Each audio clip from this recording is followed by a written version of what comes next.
ಹೆತ್ತ ತಾಯಿಯ ಮೇಲೆಯೇ ಮಗ ಅತ್ಯಾಚಾರ ಮಾಡಿ ಹತ್ಯೆಗೆ ಯತ್ನಿಸಿ ವಿಕೃತಿ ಮೆರೆದ ಪೈಶಾಚಿಕ ಘಟನೆ ಚಿಕ್ಕಬಳ್ಳಾಪುರ ಜಿಲ್ಲೆಯ ಗುಡಿಬಂಡೆ ತಾಲೂಕಿನಲ್ಲಿ ನಡೆದಿದೆ. ಗುಡಿಬಂಡೆ ತಾಲೂಕಿನ ಚಿನ್ನಹಳ್ಳಿ ಗ್ರಾಮದಲ್ಲಿ ಘಟನೆ ನಡೆದಿದ್ದು, ಅಶೋಕ್ ಎಂಬಾತ ಅತ್ಯಾಚಾರ ಮಾಡಿ ತಾಯಿಯ ಕೊಲೆಗೆ ಯತ್ನಿಸಿದ ಪಾಪಿ ಮಗ. ಕುಡಿದ ಅಮಲಿನಲ್ಲಿ ಪಾತಕಿ ಅಶೋಕ್ ಈ ಕೃತ್ಯ ಎಸಗಿದ್ದಾನೆ. ನಿನ್ನೆ ರಾತ್ರಿ ಕುಡಿದ ಅಮಲಿನಲ್ಲಿ ಹೆತ್ತ ತಾಯಿಯನ್ನು ವಿವಸ್ತ್ರಗೊಳಿಸಿ ತಿಪ್ಪೆಯಲ್ಲಿ ಎಳೆದೊಯ್ದು ಕೃತ್ಯ ಎಸಗಿದ್ದಾನೆ.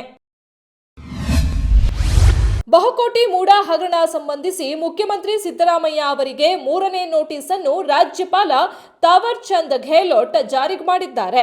ಮೊದಲ ನೋಟಿಸ್ ಅನ್ನು ಜುಲೈ 3ನೇ ವಾರದಲ್ಲಿ ಜಾರಿ ಮಾಡಿದ್ದ ರಾಜ್ಯಪಾಲರು ಬಂದು ಮಾಹಿತಿ ಕೊಡುವಂತೆ ಸೂಚಿಸಿದ್ದರು. ಮಾಧ್ಯಮಗಳಲ್ಲಿ ಹಾಗೂ ಸಾರ್ವಜನಿಕವಾಗಿ ಚರ್ಚೆಯಾಗುತ್ತಿರುವ ಪ್ರಕರಣಕ್ಕೆ ಸಂಬಂಧಿಸಿದಂತೆ ಮಾಹಿತಿ ಕೊಡುವಂತೆ ಸೂಚಿಸಿದ್ದರು.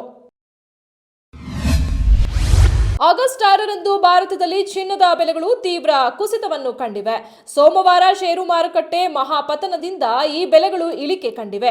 ಆದಾಗ್ಯೂ ಭಾರತದಲ್ಲಿ ಇಂದು 22 ಕ್ಯಾರೆಟ್ ಚಿನ್ನದ ಬೆಲೆಯು ₹800 ಇಳಿಕೆಯ ನಂತರ 10 ಗ್ರಾಂ ಚಿನ್ನದ ಬೆಲೆ ₹63,900 ಇತ್ತು ಮತ್ತು 100 ಗ್ರಾಂನ 22 ಕ್ಯಾರೆಟ್ ಹಳದಿ ಲೋಹದ ಬೆಲೆ ಇಂದು ₹8,000 ಇಳಿದು ₹6,39,000 ಸ್ಥಿರವಾಯಿತು.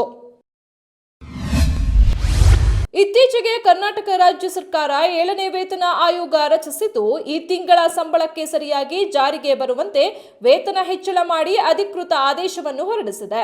ಈಗ ಕೇಂದ್ರ ಸರ್ಕಾರ 8ನೇ ವೇತನ ಆಯೋಗ ಜಾರಿ ಮಾಡಲು ಮುಂದಾಗಿದ್ದು, ಉದ್ಯೋಗಿಗಳಿಗೆ ಮೂಲ ವೇತನದಲ್ಲಿ ತುಟ್ಟಿ ಭತ್ಯೆ ಹಾಗೂ ಇನ್ನಿತರ ಸವಲತ್ತುಗಳು ದೊರೆಯಲಿದೆ ಎನ್ನಲಾಗಿದೆ.